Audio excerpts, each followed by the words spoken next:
Now, Miki has asked for my opinion on a number of topics related to laboratory animal science. Among others, he asked, what do I see as the future of laboratory animal science? I can say what I hope will happen, and I can also say what I am concerned about in regard to the future.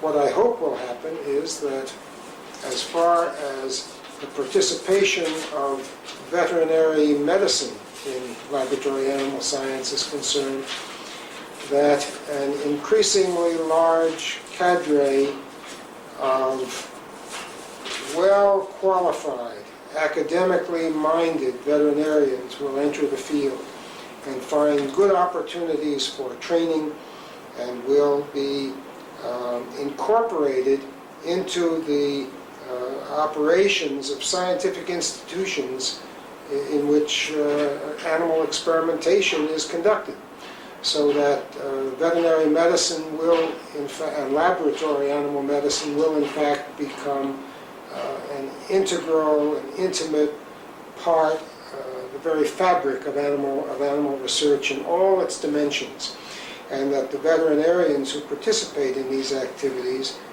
trained in laboratory animal medicine and trained as scientists, will be able to find fulfillment and satisfaction in their careers in this area.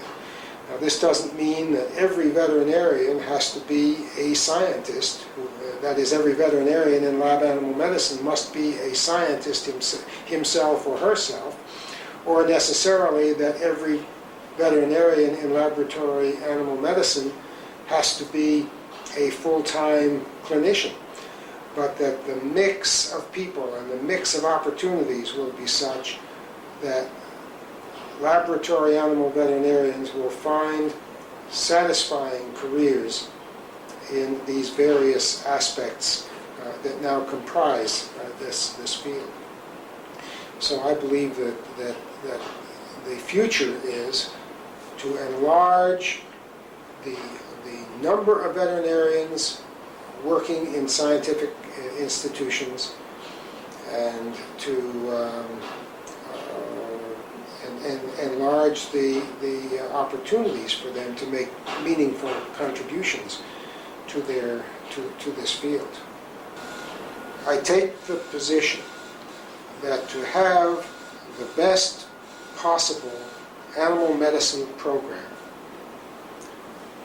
some members of that of the faculty or the professional staff working in an institution as veterinarians trained in laboratory animal medicine must have the standing of a scientist. And by the standing of a scientist, I mean they must be capable of formulating a research project and of conducting a research project. So, isn't that what scientists do? They formulate projects, they contribute new knowledge. In one sense,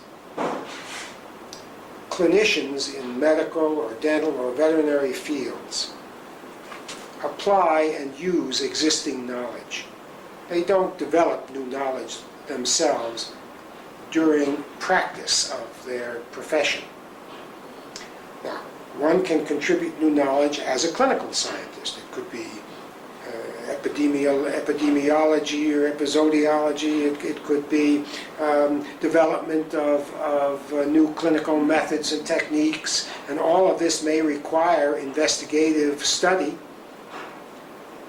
not necessarily basic science, but that's one form of research that would be perfectly acceptable, it seems to me, for a laboratory animal scientist.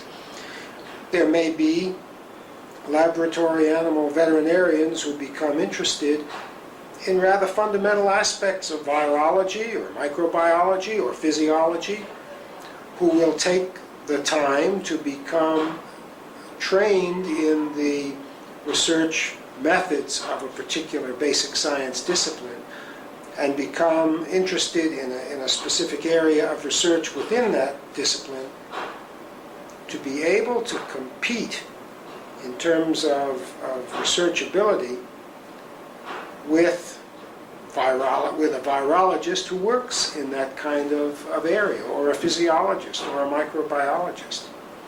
So what I'm saying is that in order for a laboratory animal veterinarian to be a well-trained scientist, he has to be in a research environment where he can learn how scientists become good scientists. This is a very hard task. It's not easy to achieve this and to achieve competence in the clinical field as well. But there are many examples of this kind of person.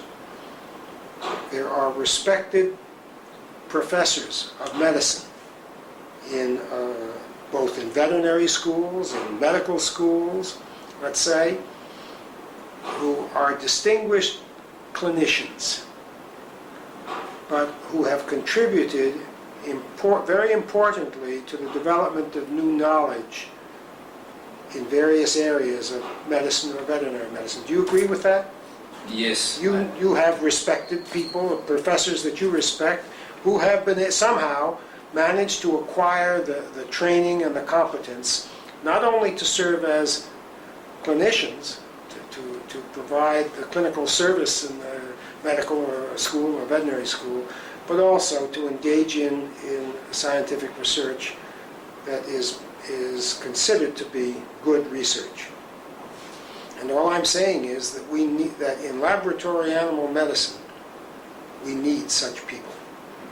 And if institutions want the best possible service to all those who use animals in that institution, and the veterinarian in lab animal medicine is supposed to provide that service, that best service will come from a person who also understands what research is all about.